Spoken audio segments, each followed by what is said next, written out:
idol, mainit na pinag-uusapan na naman ngayon kung si Manny Pacquiao ba o si Naoya Inoue yung talagang Hall of Famer, ano, sa edad na 30. Maganda yung nakita kong article na ito eh.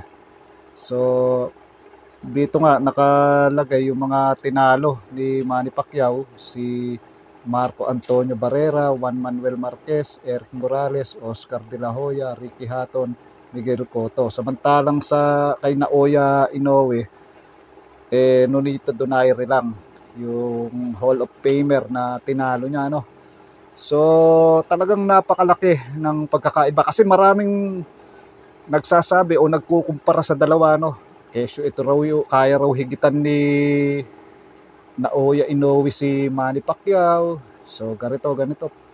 Pero para sa akin, ano, hindi niya kaya higitan ang isang Manny Pacquiao. Alam niyo kung bakit, mga idol, ano? Unang-una, yung mga tinalo ni Idol Manny, yung mga binasa ko na yan, Marco Antonio Barrera, Juan Manuel Marquez. Tignan niyo yung mga kwan yan. Yung mga profile niyan, talagang puro mga dekalibre yan nung talagang panahon nila. Sa ngayon, wala ako nakikita na mga ganong klaseng boxer sa panahon ngayon. Ewan ko lang pero para sa akin, matitindi yung mga bats ni Manny Pacquiao na yun eh. So talagang mga Hall of Famer yun. Grabe ang bugbugan noon, mga idol. Kumpara ngayon, ano, dito nga sa narating ni Naoya Inoue,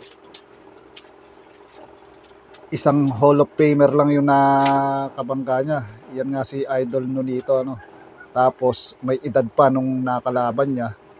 Saka kasi ang kagandahan kay Manny Pacquiao, mga idol, sa totoo lang, ano, pagka kung sino gusto niya labanan, kung sino gustong pumasa sa kanya, lalabanan niya. Hindi siya nagpapa-baby. Yun ang tamang term doon, mga idol, ano. Ay kagaya yung kay, naalala nyo to, yung si Antonio Margarito. Kita nyo naman, pinalaga ni Manny Pacquiao. Ang lakas ng loob, ano. So talagang masasabi ko na iba talaga yung isang Manny Pacquiao, saka walang makakagawa nun. Meron man siguro, medyo matatagalan pa yung 8th division.